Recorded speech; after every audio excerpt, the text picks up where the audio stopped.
یو دلیل یې دا ده چې الحی الله لا اله الا هو الحی، الله ژوندی ذات، داسې ژوندی، همیشه ژوندی. الله ژوندی و، ژوندی ده، ژوندی به بل څوک داسې نشي کېدلی. دنیا ته پیغمبر علیه السلام غوندې هستی داسې مبارک څوک راغیم وفات سو. ابراهیم علیه السلام وفات سو. پر جبرائیل علیه السلام یو وخت داسې وخت راځي چې وفات سي، دا ژوند یې واخیستل سي. الله جل جلاله باندې وفات نه راځي، مرګ نه راځي، همیشه. نو داسې ذات معبود جوړېدل پکار دي، داسې ذات ته پناه وروړل پکار دي چې هغه باندې په خپله قابل نقصان نه وي. مرګ خو نقصان ده، د الله جل جلاله ذات چې ده دا نقصان نه قبلوي، مرګ نه په راځي. بل چې هر څونه تکړه څوک تا مخ ته کوي، معبود دې جوړ کوي، یو وخت پر هغه نیستي راشي، ختم شي، ته دغه یې پاتې شي. دا الحی توری چې موږ په آیت الکرسي کې وایو، د هغه معنا دا ده. الحی معنا همیشه ژوندی ده الله، بل څوک داسې نسته چې همیشه ژوندی. الله ژوندی و، ژوندی ده، ژوندی به وي. نور مخلوق خو دا ده چې یا ژوندی نه و ژوندی، ما او تا مثلا 100 کاله مخکې نه و، یا ژوندی نه ده، بله ورځ مړ شي، او یا به ژوندی نه یې، وروسته به مرګ پر راسي. جبرائیل علیه السلام به مړ شي، اسرافیل علیه السلام به مړ شي، میکایل علیه السلام به مړ شي. الله داسې ذات نه ده چې مرګ پر راځي. الله همیشه ژوندی دی، الله ژوندی و، الله ژوندی ده، الله به ژوندی یي. دا به زموږ عقیده وي. پر هر شي باندې پناه راځي، پر الله پناه نه راځي. كل من عليها فان ويبقى وجه ربك ذو الجلال والإكرام. هر څوک چې پر مځکه ګرځي پر هغه به نیستي راسي، ختم به شي. ويبقى وجه ربك، الله به پاتې وي. د الحي دا معنا ده. آیت الکرسی مبارک آیات ده، موږ وایو الله لا اله الا هو الحي، دغه یې معنا ده. که چیرې موږ آیت الکرسی د ماخستن ورد ګرځوو، نو پر دغه ټکي چې راځو الله اعلی چې د لا اله نسته اله الا هو، یوازې الله اله ده. دا چې چا بل چا ته الوهیت ثابت کړی ده، دا دروغجن دي، درواغ وایي. عیسایان یې وایي عیسی علیه السلام ته ثابتوي، یهود یې وایي عزیر علیه السلام ته ثابتوي، څوک یې ملایکو ته ثابتوي، څوک یې چا ته ثابتوي. دا درواغ ده. ولې دا الوهیت یوازې الله ته ثابت ده؟ ځکه کوم خصوصیت چې په الله کې شته په بل چا کې نشته. الحی همیشه ژوندی ده. که دا ورد په داسې طریقې ماخستن متوجه سي، په دغې طریقې سره یې ووایه چې ولې الوهیت یوازې الله ته ثابت ده، خو دا همیشه ژوندی ده، بل څوک همیشه ژوندی نشته. دا خبره آیت الکرسی که په معنا نه پیدې ودې ویله خو خپل فضیلت لري، لیکن کله چې په معنا باندې پوه سې ویې وایه، معنا یې ستا زړه ته راسي، د الله جل جلاله لویي ستا زړه ته شوه کېږي، د الله عظمت زړه تسلیموي، او د الله لویي چې څونه زړه ځایي، دغو نه نور په زړه کې راځي، دغو نه د مؤمن زړه روښانه کېږي. نو دغه یې ګټه ده چې په دغه مقصد ته پوه سي چې الحیو څه معنا. ډېر وختونه خو موږ په خوله یو شی وایو، په پیږو نه. دویم دلیل د الله جل جلاله د الوهیت دا ده. القیوم دا د الله صفت هم ده، د الله د الوهیت دلیل هم ده. القیوم دا معنا یوه معنا یې دا ده، د القیوم معنا دا د مدبر الکائنات. دا ټول نظام د کائناتو نظام، کائنات نوم د دغه ټولې دنیا د له عرشه راواخه بیا تر مځکې پورې، له میږي څخه راواخه بیا ته پیله پورې، له واښه څخه راواخه بیا ته درختې پورې، له اسمانه راواخه بیا ته مځکې، له هوا څخه یې راواخه ته وریځو ته بارانو ته بادو ته. د دغه ټولو تدبیر الله کوي، تصرف یې الله کوي، دا ټول نظام الله چلی. القیوم دا الله کې همیشه ژوند ولې سته، خو الله القیوم ده. القیوم دا معنا چې دا نظام چلی، دا نظام ساتي. نو یو شی چې ساتي ورته ویښ به یې، که بیده سوي زیاتي دي کور سپېره سئ،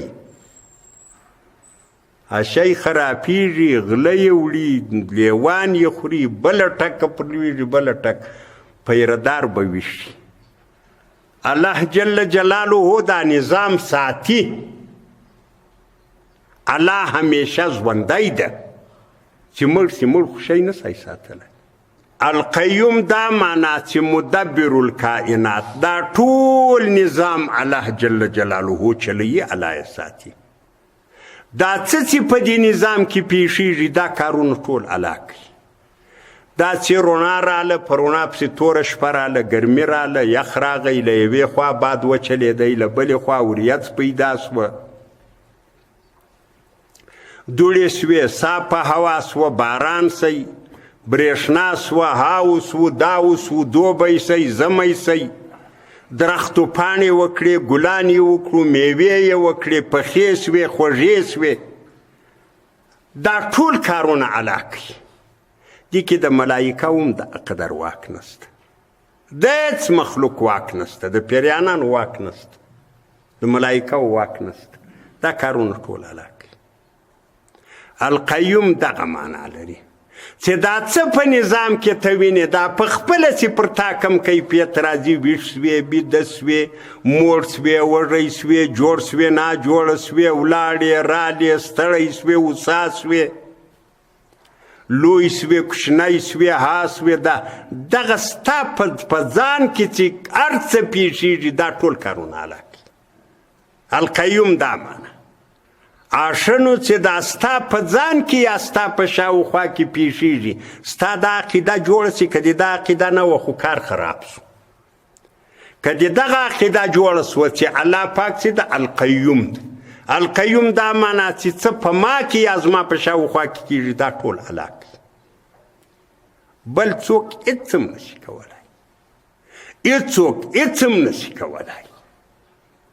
د الله جل جلاله په مخلوقاتو کې تر ټولو طاقتور مخلوق، زورور مخلوق جبرائیل علیه السلام الله پیدا کړی، او ډېر کارونه هم د هغه په حواله الله ورکوي چې ته پلانی کار دی وکړه، پلانی دی وکړه، پلانی دی.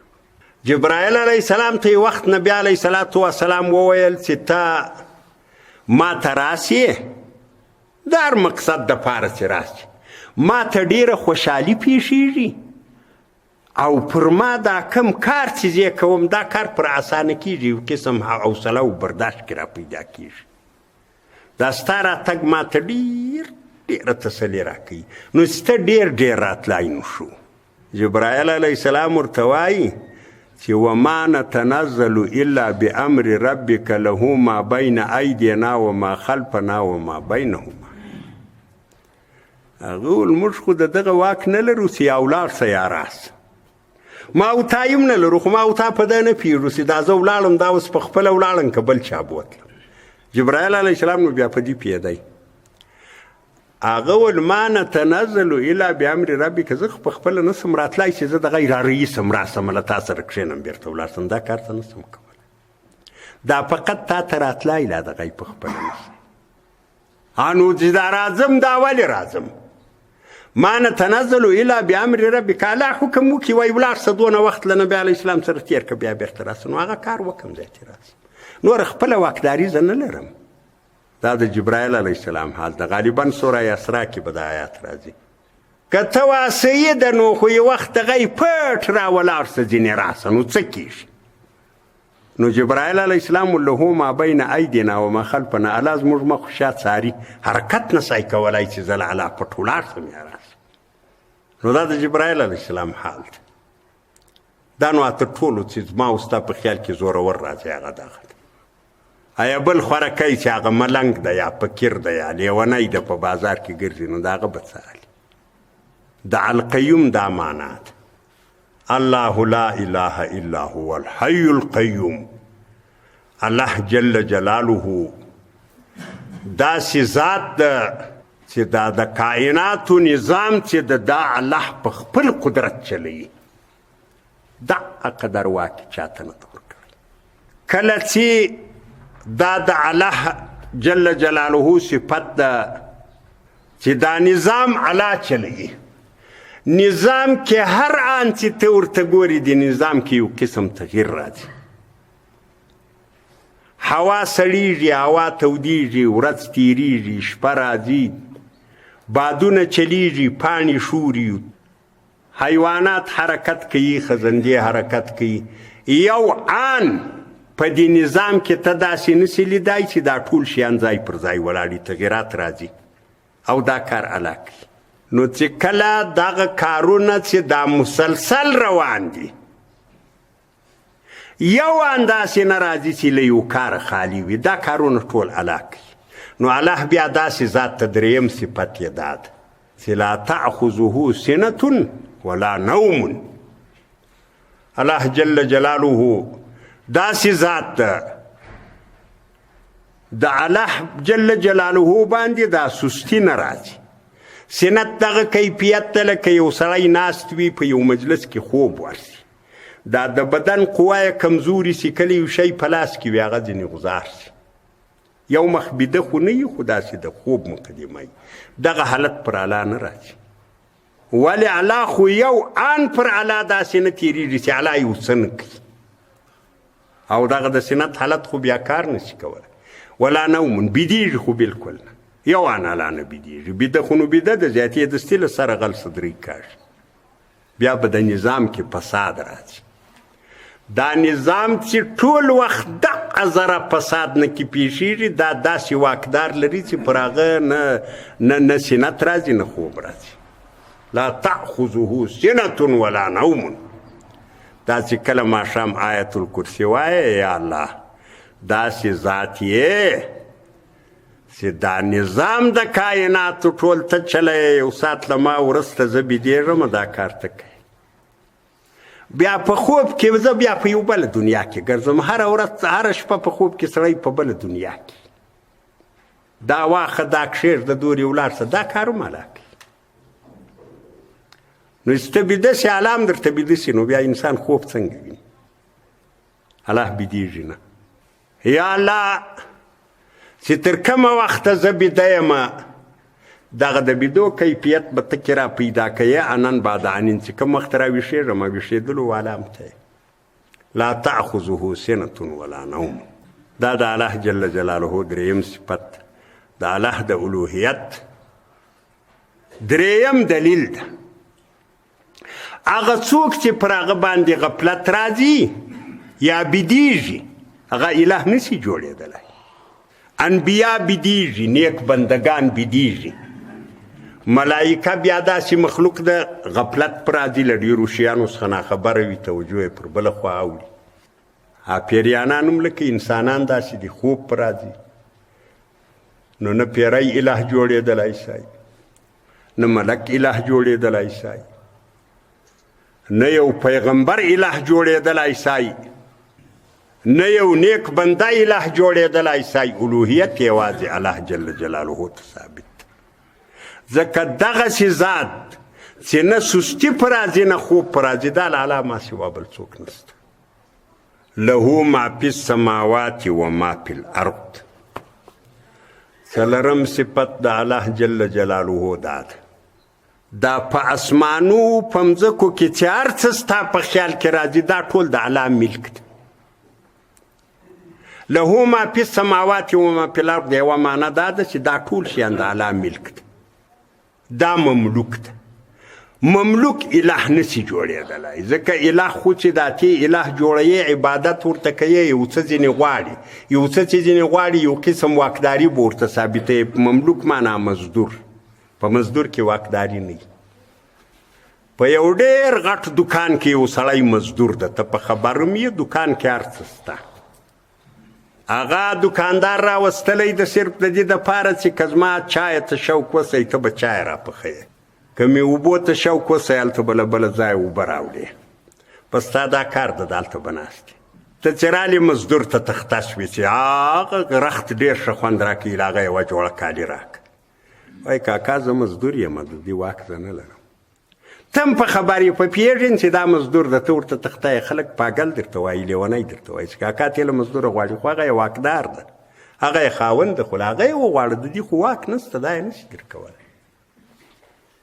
له ما فی السماوات و ما فی الارض. هر مخلوق چې تا ته مقتدر ښکارېږي په اسمانو کې ستا ملایکه دي، دا مملوک دي، هېڅ واک نه لري. ډېر داسې کافران ستا ملایکه یې خپل معبودین ګرځولي دي، مقتدر یې بللي دي. الله وایي دا مملوک دي، دا مزدوران دي، ته له مزدوره غواړي، مزدور ته تخته. دا په مځکه کې چې کوم انبیا دي، صلحا دي، اولیا دي، نیکان خلک دي، دا مزدوران دي، دې څخه هېڅ نه غوښتل کېږي. څه چې غواړي له الله جل جلاله غواړي. ځکه مطلق واکداري و مالکیت الله لر ده، له الله ما سوا بل مالک نشته، نو الوهیت هم له الله ما سوا بل چاته نه ثابت. بیا که چیرې ته وایې چې خیر ده، د ډېرو کافرانو عقیده داسې وه چې دا صحیح ده، موږ یم منو چې انبیا و صلحا و نیکان خلک ملایکه دا کې خو الوهیت نشته. خیر خو پر الله ګران دي، الله ته نږدې دي، چې نه منې له الله سره ولی شئ. مثال یې دی داسې ورکړی ده. اوس په دغه خبره زما او ستا سر خلاص ده چې د دغه ولایت واکداره والي ده. والي ده، که یو فیصله وکړه چې دا دې بندي سي هغه بندي کېږي، که فیصله وکړه چې دا دې خلاص سي هغه خلاصېږي، که فیصله وکړه چې دغه سرکاري مځکه یې د پلانې هغه د پلانې ده، که فیصله وکړه چې دا مجرم دې خلاص سي، مجرم د خلاص دي سي هم خلاصولی شئ، که دغه یې چټي سړی ګیر کوي هم ګیرولی شئ. والي ده، واکدار. والی یو سړی د والی ده. دلته یو بل خان صاحب د هغه والی نه ده، واک نه لري، مګر پر والی خاطر چلیږي. والی د هغه ډېر مراعت کوي، والی کې نه وکړي هغه جنجال ورته جوړوي. بیا دستي جلوس راوباسي چې والی صاحب زموږ نه ده خوښ، وزارت چې شکایت کوي، باچا صاحب چې شکایت کوي، دا نو بیا والی صاحب د سړي مراعت کوي. هغه ورغی د یو مجرم په رابطه چې زموږ له کلي عسکرو پلانی راوستلی ده. هغه سړی موږ هم په خبر یو مجرم ده، خو والي صاحب بس زه د ده قریبانو ډېر مجبور کړی یم دا سړی را خلاص کړه. والي صاحب ووایي چې که دا نه کړې ور خلاص، دا سړی جنجال درته جوړوي. عسکرو ته وایي ورسئ ور وباسئ. دا کارونه کېږي دلې. دا نو د کافرانو دا فاسد قیاس کړی ده چې زه د الله باچهي به هم دغه وي. پلانی خو په خپله الله نه ده، مالکیت خو الله لره ده. د مجرم جرم الله بخښلی شي، بل څوک یې نه شي بخښلی، خو دغه سړی خاطر پر لري. داسې اوس ورچې الله ته ووایي چې یا الله دغه سړی ګناهګار ده، لمنځونه یې قضا کړي دي، خراب سړی ده، خو زما دپاره یې اوس راپرېږده. الله به وایي یاره ستا خوا په بدېږي بویسه. الله وایي دا کار زما په خدایي کې نشته. دا د فاسد قیاس وکړئ. والي صاحب چې مجرم خلاص کړي هلته له وزارته بیرېدی، د دې سړي له شوره و له جنجاله بیرېدی. الله له چا نه بیرېږي. ګوره دا د غلط قیاس وکړي. کافرانو ول ما نعبدوهم الا لیقربنا الی الله زلفا. ول د دغه دپاره یې موږ عبادت کوو، الله ته به هم نږدې کړي. الله ته به هم څنګه نږدې، الله ته به زموږ سپارښات وکړي چې دا د سپېرکی سړی و، زموږ خدمت یې ډېر کړی ده، که څه هم غلط کارونه کړي یا الله دا راپرېږده. الله به وایي یاره ستا خوا په بدېږي ځه. ده ته شفاعت قهري وایي، دا د کافرانو یو دستور ده. دغه شیطان یو پریب د شیطان سړی غلطوي. زموږ په دې مسلمانانو کې هم دغسې واقعات شته، پلاني دا و پلاني دا له ځانه یې جوړه کړي. اماني محضه. الله جل جلاله وایي من ذا الذي يشفع عنده الا باذنه. دا مسله الله رد کړه. ګوره اوس افسوس خدا د آیت الکرسي موږ عمرې وایو، په پوه سوي نه یو، مړه سو، سپین ږیري سو، مړه سو، په دې خبره پوه نه سو. دا اوس موږ څه ویل؟ آیت الکرسي وایو، هر مسلمان یې وایي. آیت کرسي چې زده ده اوس دا دی، د اول وارې له ملا صاحب په ماجد کې لا ورزده کړي، خو ملا صاحب هم په پوه نه کړي چې دا معنا. هلک آیت کرسي وایي.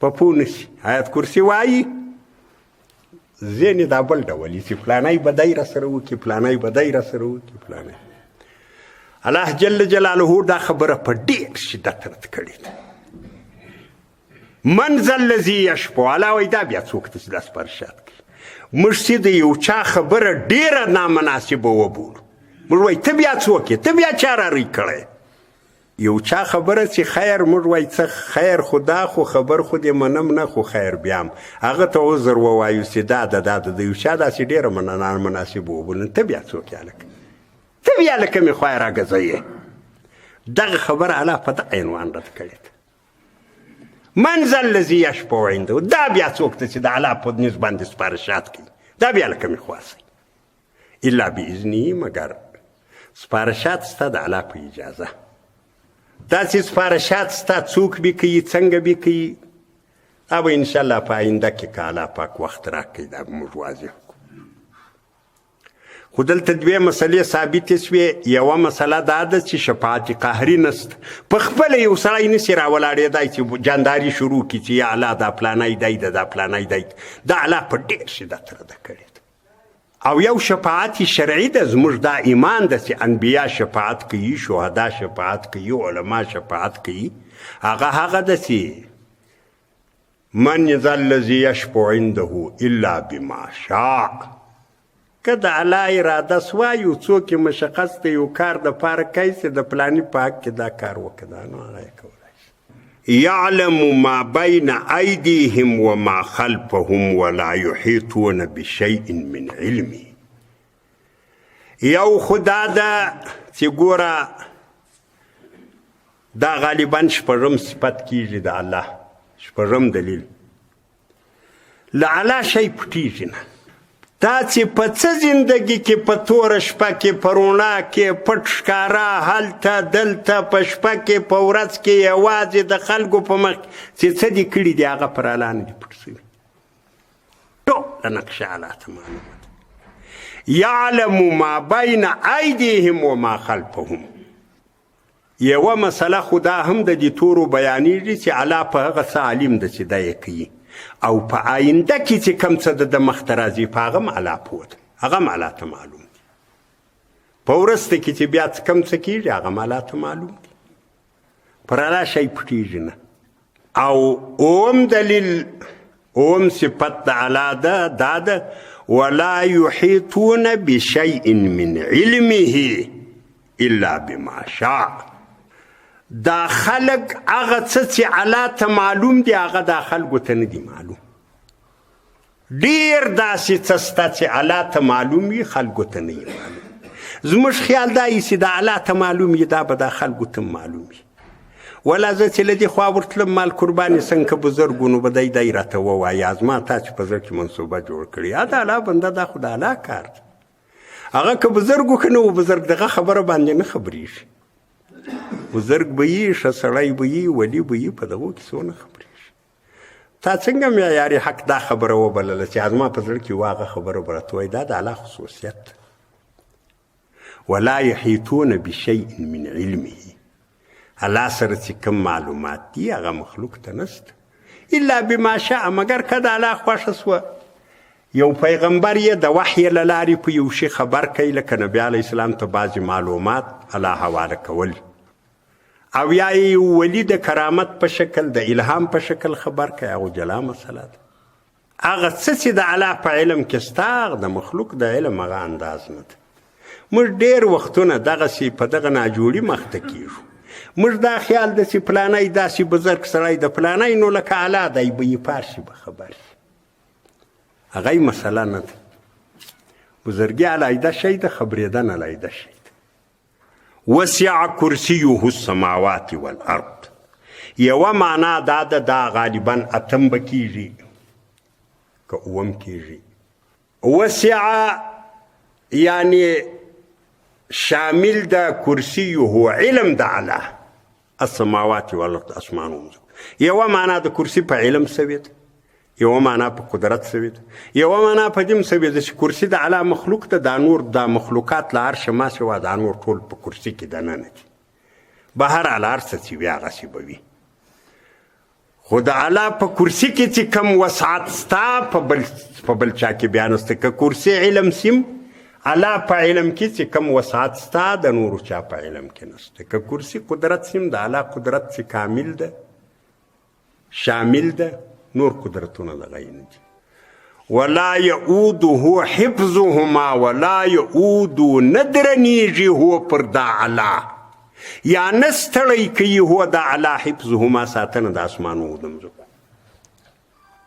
ته وایې چې دا دونه نظام الله ساتي نو څونه به پر دروند دي. ولا یعوده حفظهما دا د اسمانو د مځکې ساتنه پر الله نه درنیږي. الله ته اسانه.